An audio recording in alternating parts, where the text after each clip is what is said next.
Assalamualaikum warahmatullahi wabarakatuh. Waalaikumsalam warahmatullahi wabarakatuh. Selamat pagi anak-anak. Pagi luar biasa. Apa kabarnya hari ini? Alhamdulillah luar biasa. Tetap semangat. Yes, yes, yes. Alhamdulillah, puji syukur kita panjatkan kehadirat Allah Subhanahu wa taala karena kita masih diberikan kesempatan untuk datang ke tempat ini untuk melaksanakan proses pembelajaran. Ya, dengan mata pelajaran kita hari ini adalah Bahasa Indonesia. Bahasa Indonesia. Ya. Sebelum kita lanjut proses pembelajaran hari ini, sebaiknya kita berdoa dulu ya. Ya, silahkan ketua kelas dipimpin temannya nak untuk berdoa. Ya, berdiri. Mari kita bersama membaca doa sebelum belajar. Doa dimulai. Bismillahirrahmanirrahim. Rabbi zidni ilman warzuqni fahman. Artinya ya Allah, tambahkanlah ilmu kami dan berilah kami pemahaman. Amin. Memberi salam. Assalamualaikum warahmatullahi wabarakatuh. Waalaikumsalam warahmatullahi wabarakatuh.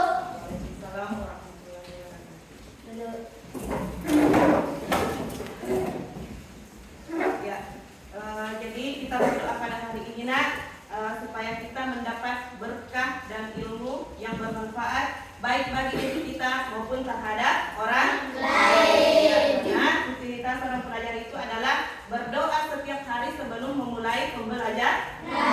Ya, yang selalu kita laksanakan mulai dari hari Senin sampai dengan hari Sabtu. Ya, karena berdoa sebelum belajar itu merupakan pengamalan sila Pancasila. Ya, ada yang tahu sila keberapa? Satu. Ya, bunyinya adalah Ketuhanan yang Maha Esa. ya, baiklah. Ibu akan cek dulu kehadirannya ya.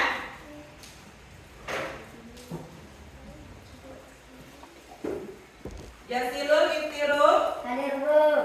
Hasbi, Hadir Bu. Nur Ashifa, Hadir Bu. Nur Syafika, Hadir Bu. Andi Alfarisa Ramadhani, Hadir Bu.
sebelumnya. Ada yang masih ingat? Saya, Bu. Iya, Teks Yasin. narasi dan teks eksposisi. Iya. Ada yang bisa menjelaskan apa itu teks narasi dan apa itu teks eksposisi? Saya, Bu. Amira. Teks narasi adalah jenis teks yang menceritakan suatu peristiwa atau kejadian secara berurutan, biasanya berdasarkan urutan waktu kronologis. Teks eksposisi adalah jenis teks yang bertujuan untuk menjelaskan, menguraikan, atau memaparkan suatu informasi atau pengetahuan kepada pembaca. Iya. Ada lagi? Saya, Bu. Iya. Siva. Teks narasi adalah jenis teks yang menceritakan suatu peristiwa atau kejadian secara berurutan, biasanya berdasarkan urutan waktu kronologis. Teks eksposisi adalah jenis teks yang bertujuan untuk menjelaskan, menguraikan, atau memaparkan suatu informasi atau pengetahuan kepada pembaca. Iya. Satu orang lagi. Saya. Siapa? Iya. Ramayani, coba. Teks narasi adalah jenis teks yang menceritakan suatu peristiwa atau kejadian secara berurutan, biasanya berdasarkan urutan atau kronologis. Teks eksposisi adalah jenis teks yang bertujuan untuk menjelaskan, menguraikan, atau memaparkan atau informasi atau pengetahuan pada pembaca. Iya. Tepuk tangan dulu. Iya. Jadi tujuan pembelajaran kita hari ini adalah dengan menggunakan metode model operasi primitif games turnamen, kalian diharapkan mampu mengidentifikasi ide pokok pada teks narasi dan teks eksposisi dengan tepat. Ya, masih semangat semua untuk belajar? Kita ice breaking dulu ya. Ya, silakan berdiri semua.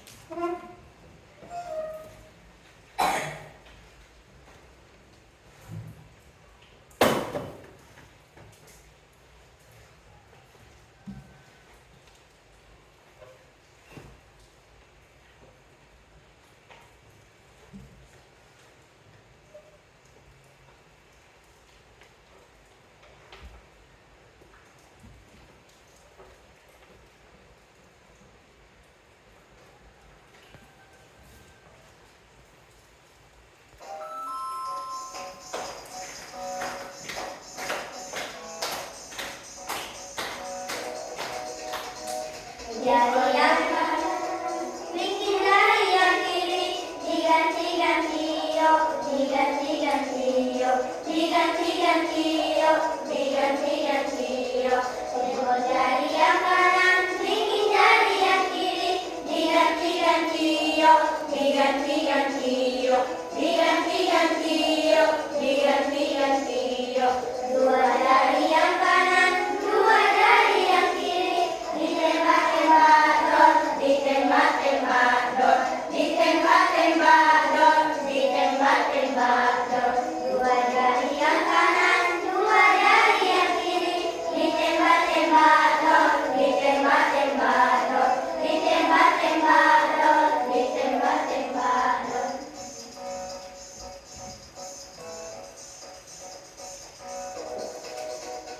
Lima dari yang kanan, lima dari yang kiri. Kanan tutup hidung, kiri tutup telinga. Diganti-ganti hidup, diganti-ganti hidup, diganti-ganti hidup, diganti-ganti hidup.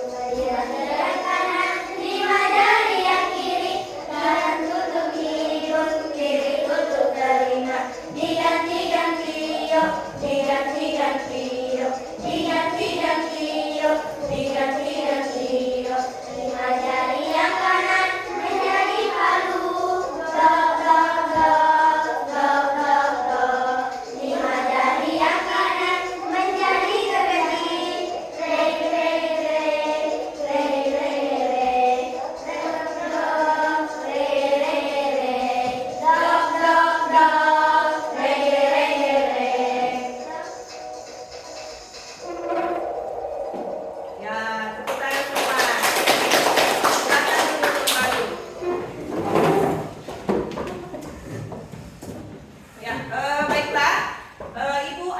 menampilkan sebuah tayangan video di depan, ya. Kalian harus memperhatikan ya, karena sebentar akan ada pertanyaan setelah melihat tayangan video tadi. Paham? Iya.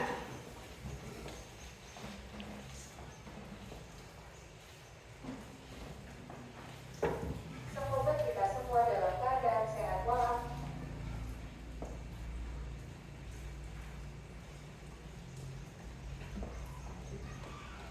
Silakan diperhatikan ya.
kamu bisa membedakan yang mana ide pokok atau yang mana kalimat penjelas dalam paragraf tersebut. Cara kedua yang bisa dilakukan untuk menentukan ide pokok adalah dengan membaca serta memahami kalimat. Setiap kalimat yang ada di dalam suatu tulisan atau bacaan perlu untuk dipahami. Hal tersebut dilakukan karena setiap paragraf terdiri dari beberapa ide pokok. Selain itu, setiap ide pokok bisa terletak di mana saja. Bisa terletak di bagian awal, bagian akhir ataupun pada keduanya. Sehingga penting untuk membaca sekaligus memahami setiap kalimat yang ada. Cara selanjutnya yaitu dengan memisahkan kalimat utama dari kalimat penjelas. Bedakanlah antara kalimat utama dengan kalimat penjelas yang ada di dalam sebuah paragraf. Kalimat utama di dalam sebuah paragraf biasanya akan diikuti atau diawali oleh kalimat-kalimat penjelas. Pada hal ini, kamu harus bisa membedakan antara kalimat penjelas dan kalimat utama. Caranya adalah dengan melihat ciri-ciri di antara keduanya. Kalimat penjelas adalah sebuah kalimat yang berisikan bukti, contoh atau sebuah rincian khusus. Jika kamu sudah bisa membedakan di antara keduanya, kamu akan mendapat ide pokok pada paragraf tersebut dengan mudah. Cara keempat yang bisa dilakukan adalah dengan memberikan tanda-tanda pada informasi penting. Informasi penting tersebut dapat berada di setiap kalimat atau paragraf. Kamu bisa menandai beberapa kata yang kamu curigai bahwa itu adalah informasi penting dan menarik. Ketika informasi penting berada pada dua kalimat atau lebih, coba seleksilah. Kemudian pertimbangkan kembali kalimat-kalimat tersebut. Melalui cara keempat ini, kamu bisa menemukan ide pokok dengan mudah dan benar. Cara selanjutnya adalah cara kelima. Cara ini dilakukan dengan mengenali kalimat penjelas dalam sebuah paragraf yang bersifat sebagai pendukung.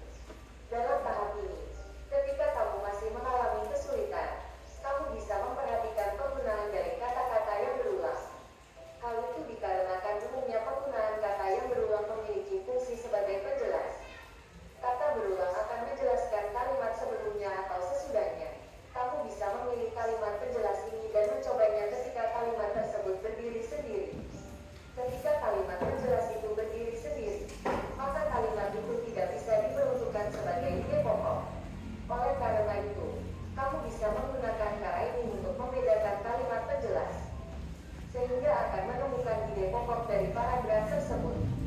Cara keenam yang bisa dilakukan adalah dengan menarik kesimpulan. Simpulkanlah isi dari sebuah paragraf tersebut. Hal itu akan berguna untuk membantu mencari dan menentukan sebuah ide pokok, sehingga hal ini akan memberikan kamu kemudahan.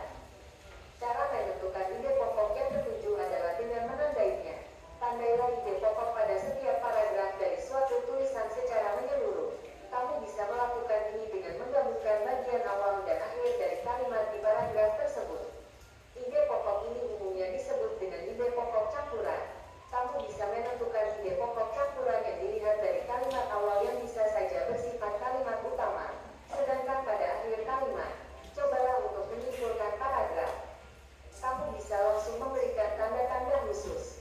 Hal tersebut berguna saat membaca paragraf berikutnya. Agar lebih paham, perhatikan contoh berikut ini. Gurita merupakan salah satu jenis hewan tidak bertulang belakang yang dikenal sebagai hewan yang cerdik dan pintar. Hal itu karena seekor gurita memiliki daya ingat yang cukup kuat. Gurita dapat memecahkan masalah yang dialaminya lebih cepat dengan cara mengingat pengalamannya ketika memecahkan masalah yang sama. Selain itu, gurita juga dikenal sebagai perenang yang cukup cepat. Gurita menggunakan gerakan pendorong jan untuk bergerak cepat dan berenang jarak jauh. Teks bacaan tersebut terdiri atas 5 kalimat. Kalimat utama terletak di awal paragraf. Adapun ide pokok dari kalimat utama tersebut yaitu gurita merupakan hewan tidak bertulang belakang yang cerdik dan pintar. Adapun kalimat kedua sampai kelima itu merupakan kalimat penjelas, yang menjelaskan kalimat utama bahwa gurita adalah hewan tidak bertulang belakang yang cerdik dan pintar. Agar lebih paham lagi, perhatikan contoh kedua berikut ini. Pohon memberikan berbagai manfaat bagi manusia dan juga makhluk hidup lainnya. Pohon bermanfaat sebagai sumber makanan, obat maupun bahan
tanya, apa yang kalian lihat atau apa yang kalian pahami tentang ide pokok dari ya?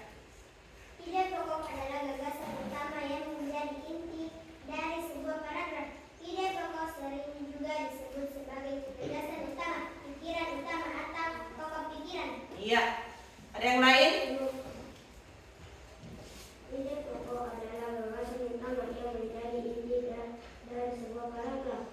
Ide pokok sering juga disebut sebagai gagasan utama, pikiran utama atau pokok pikiran. Iya, tepuk tangan. Nah, satu lagi, siapa?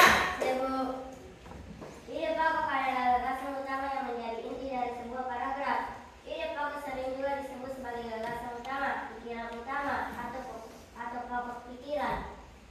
Ya, jadi ada kalimat utama, ide pokok, kalimat penjelas, paragraf induktif, paragraf deduktif, dan paragraf campuran. Ya, baiklah, Ibu akan menjelaskan apa itu ide pokok. Ya, perhatikan semua.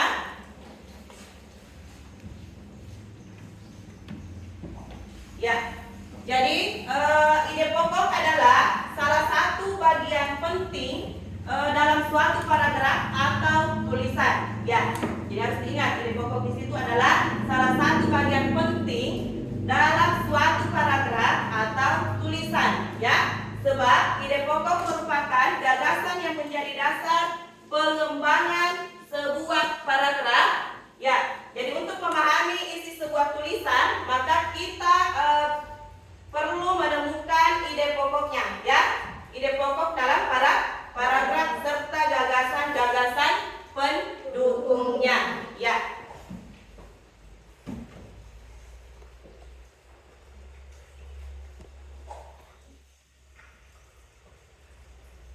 Ya, jadi nama lain dari ide pokok di situ adalah gagasan utama. Ya.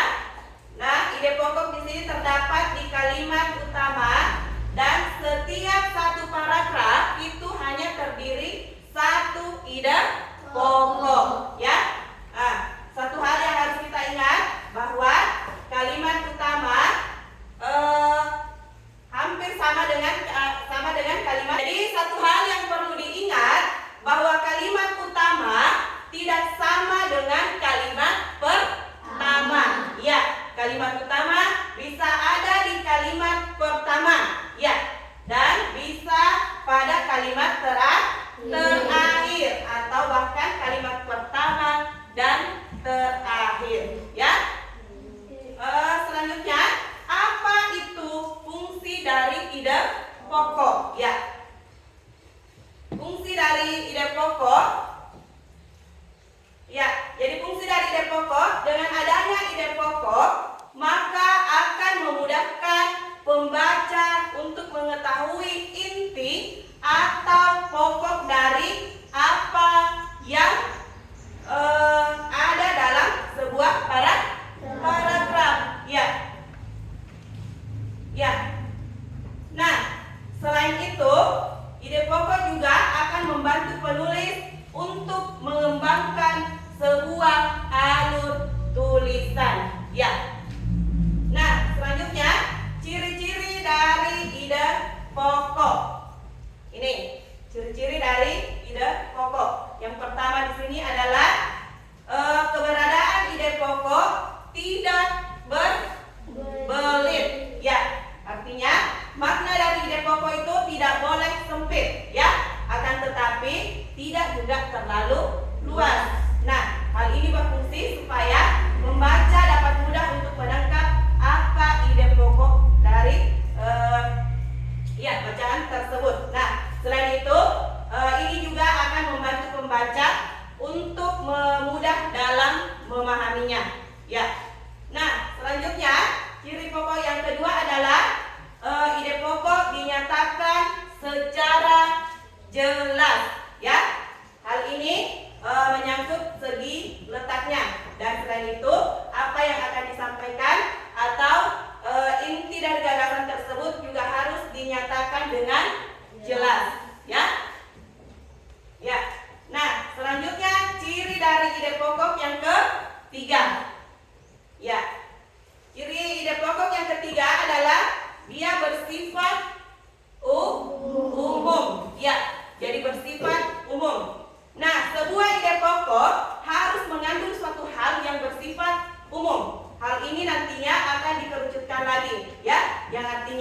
bahwa suatu ide pokok kemudian akan bisa dijelaskan dan dijabarkan kembali. Nah, penjabaran tersebut akan lebih spesifik pada kalimat-kalimat berikutnya. Ya. Ciri-ciri ide pokok yang keempat. Nah, dia memiliki kalimat pendukung. Ya. Sebuah ide pokok tidak lantas berdiri sendiri di dalam suatu paragraf. Nah, ide pokok harus memiliki kalimat pendukung atau sebuah ide yang jelas, ya. Nah, kalimat pendukung tersebut itu berguna untuk memberikan penjelasan lebih lanjut terkait dari ide pokok sebelumnya, ya, sehingga paragraf akan menjadi padu dan mudah untuk dimengerti, ya. Nah, bagaimanakah cara menemukan ide pokok? Ya, bagaimana cara menemukan ide pokok? Ya. Yang pertama di sini adalah dengan membaca seluruh paragraf, ya. Ya. Membaca seluruh paragraf. Ya, artinya jadi bacalah sekaligus, kemudian cermati kata demi kata yang ada di dalam paragraf tersebut. Ini. Nah, selain itu, bacalah dengan teliti setiap informasi yang ada. Ya, langkah ini dapat membantu kamu untuk menentukan ide pokoknya, sehingga kamu bisa membedakan yang mana ide pokok atau yang mana kalimat penjelas dalam paragraf tersebut. Ya. Nah, cara menemukan ide pokok yang kedua adalah dengan membaca setiap kalimatnya. Ya, jadi membaca setiap kalimatnya. Setiap kalimat yang ada di dalam suatu tulisan atau bacaan perlu untuk kita pahami. Ya, hal tersebut dilakukan karena setiap paragraf terdiri dari beberapa ide pokok. Ya, harus diingat bahwa hal ini kita lakukan karena setiap paragraf itu terdiri dari satu ide pokok, ya. Nah, selain itu setiap ide pokoknya itu bisa terletak di mana saja, ya. Bisa terletak di bagian awal, kemudian di bagian akhir ataupun pada keduanya, ya. Sehingga penting untuk membaca sekaligus memahami setiap kalimat yang ada, ya. Selanjutnya adalah cara menemukan ide pokok yang ketiga. Ya, tidak jelas semua di atas? Iya. Nah, yang ketiga di situ adalah memisahkan kalimat utama dan penjelas. Ya, jadi bedakanlah antara kalimat utama dengan kalimat penjelas yang ada di dalam sebuah paragraf. Ya, jadi bedakanlah antara kalimat utama dan kalimat penjelas yang ada di dalam paragraf. Nah, kalimat utama di dalam sebuah paragraf biasanya akan diikuti atau diawali oleh kalimat-kalimat penjelas. Ya, nah kalimat penjelas di sini adalah sebuah kalimat yang berisikan bukti. Ya.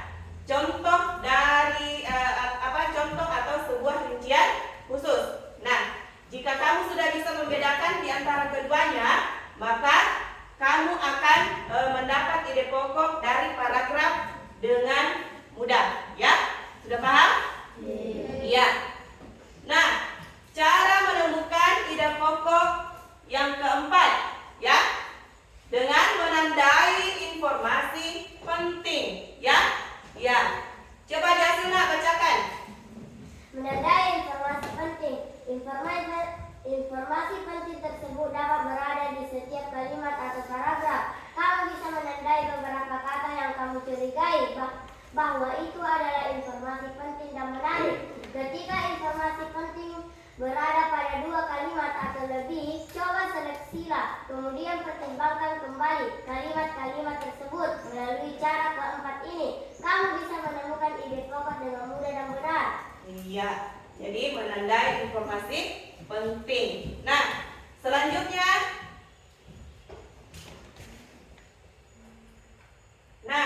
cara menemukan ide pokok yang kelima.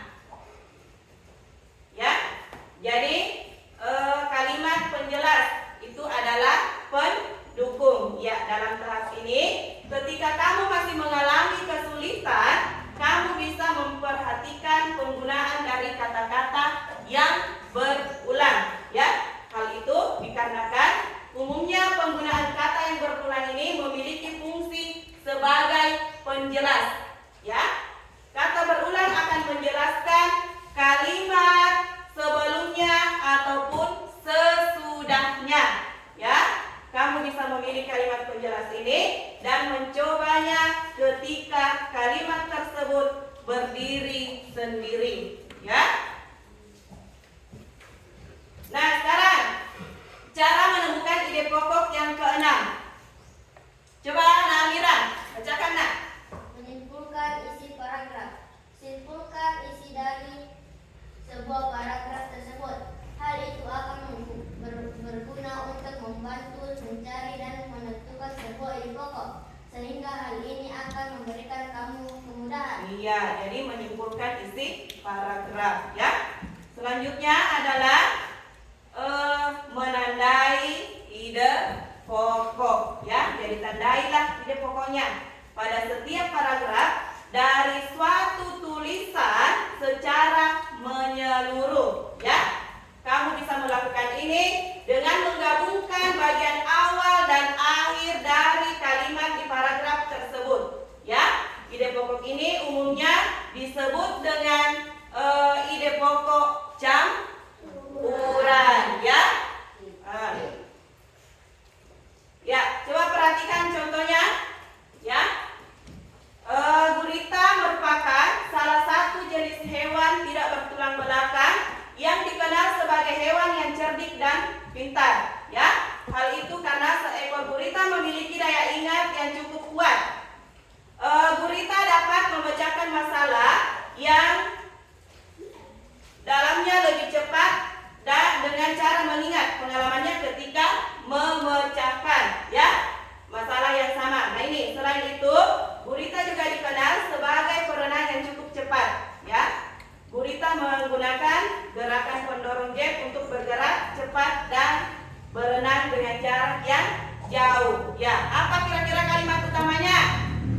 Gurita merupakan hewan tidak bertulang belakang yang cerdik dan pintar. Iya, jadi kalimat utamanya di sini adalah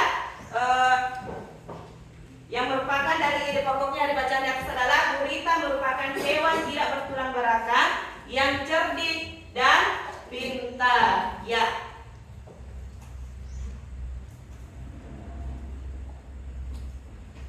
Nah, sekarang bagaimana cara menemukan ide pokok pada jenis teks narasi? Ya, ya. Perhatikan ke depan nak. Nah, di sini keberadaan ide pokok pada teks narasi biasanya bersifat implisit atau tersirat. Ya, artinya jenis teks ini biasanya tidak memiliki kalimat utama sehingga ide pokok terdapat pada keseluruhan paragraf. Ya, supaya dapat menemukan ide pokok pada teks narasi atau deskripsi, kita harus membacanya dengan cara keseluruhan. Kemudian menyimpulkan secara ringkas pada paragraf tersebut, ya, supaya lebih mudah dalam mencari ide pokok. Nah, tandailah dari setiap informasi penting yang ada di dalam paragraf. Oke. Ya. Nah, sekarang bagaimana cara menemukan ide pokok pada jenis teks eksposisi? Ya, ini. Nah, caranya ini, keberadaan ide pokok pada teks eksposisi biasanya bersifat eksplisit atau tersurat. Ya, artinya jenis teks ini biasanya memiliki kalimat utama ya yang berada di awal atau di akhir paragraf. Ya, ini. Jadi untuk menemukan kita perlu menemukan kalimat utamanya terlebih dahulu ya. Nah, setelah itu kita perhatikan informasi penting yang ada pada kalimat utamanya ya. Ya, coba perhatikan contohnya. Ini sebuah teks eksposisi. Indonesia merupakan negara yang terdiri dari berbagai suku, mulai dari Sabang sampai Merauke. Nah, memiliki beragam budaya dan kebiasaan. Untuk wilayah Sumatera, suku Melayu, suku Batak, dan Minang. Ya. Nah, Pulau Jawa memiliki suku Jawa, Betawi, Kalimantan, dan suku Dayak, serta suku apa? Tionghoa. Ya. Sulawesi terkenal suku Bugis, Manado, dan Tolaki. Ya. Ini Maluku dan Irian memiliki suku yang beragam pula. Nah, karakteristik yang berbeda-beda menjadikan keberagaman. Ya, keberagaman inilah yang menghadirkan budaya yang beraneka ragam. Ya, oleh karena itu kita perlu untuk menjaganya, untuk melestarikan budaya. Oke. Jadi kalimat utama dari bacaan di atas di sini adalah Bu. iya. Indonesia merupakan negara yang terdiri dari berbagai suku. Iya, itu. Tepuk tangan dulu. Iya. Alhamdulillah sudah memahami dengan baik. Jadi kalimat utamanya di sini adalah Indonesia merupakan negara yang terdiri dari berbagai suku. Nah, sekarang di bagian manakah di sini terdapat kalimat penjelasnya? Iya. Coba. Mulai dari Sabang sampai Merauke. Ya. Mulai dari Sabang sampai Merauke memiliki beragam budaya dan kebiasaan. Ya, semua kembali ya untuk wilayah Sumatera terdapat suku Melayu, suku Batak, dan Minang. Ya, Pulau Jawa memiliki suku Jawa, Betawi, kemudian Kalimantan dengan suku Dayak. Kemudian apa lagi? Suku Tionghoa. Ya. Nah, Sulawesi terkenal dengan suku Bugis dan apa? Iya, Manado dan Tolaki. Nah, ini. Kemudian apa lagi? Maluku dan Irian. Memiliki suku yang beragam pula. Ya. Kemudian karakteristik yang berbeda-beda. Ini menjadikan keberagaman. Kemudian keberagaman ini yang menghadirkan budaya yang beraneka ragam. Ya. Nah, selanjutnya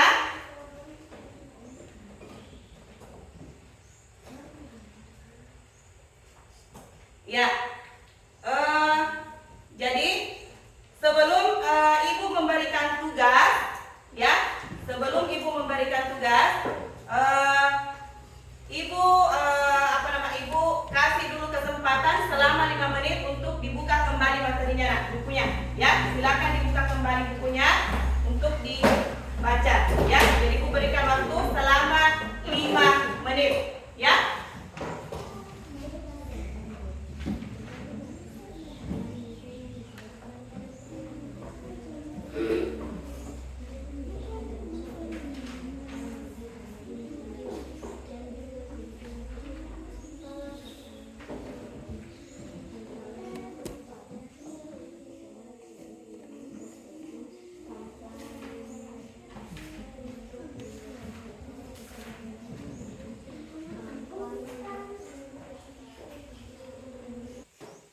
Ya, jadi baiklah, kita akan bersama-sama menyanyikan lagu Ide Pokok. Ya, silakan berdiri semua.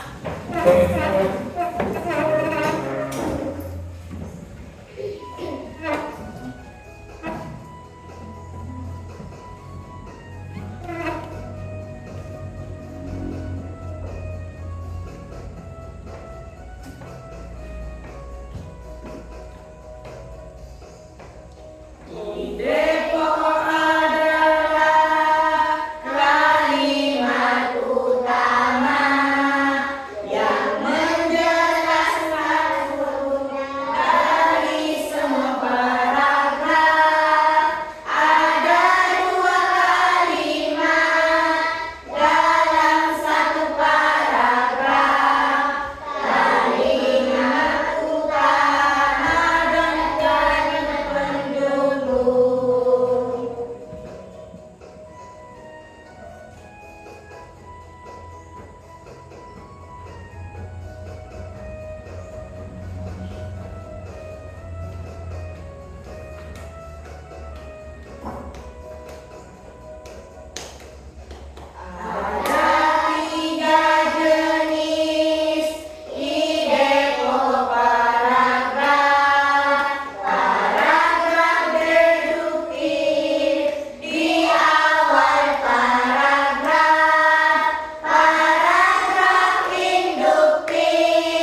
Ya, tepuk tangan. Nah,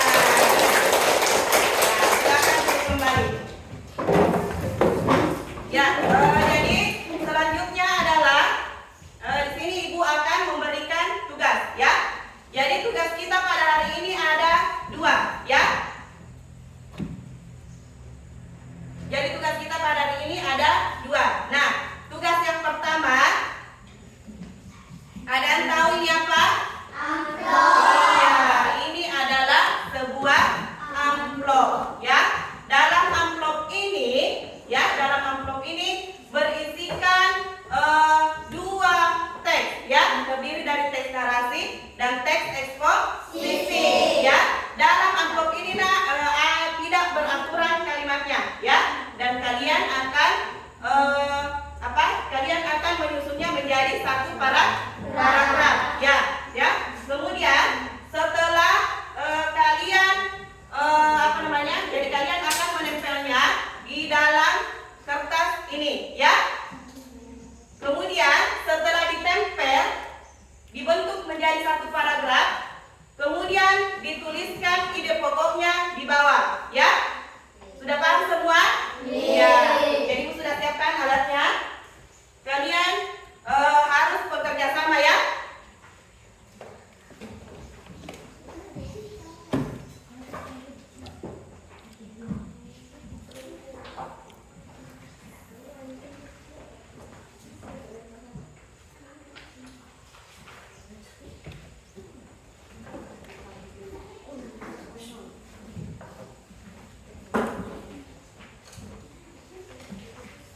Ya, silakan dikerjakan semua. Dikerja dengan bersama-sama, ya. Tidak boleh ada bilang satu orang ini saya yang bekerja.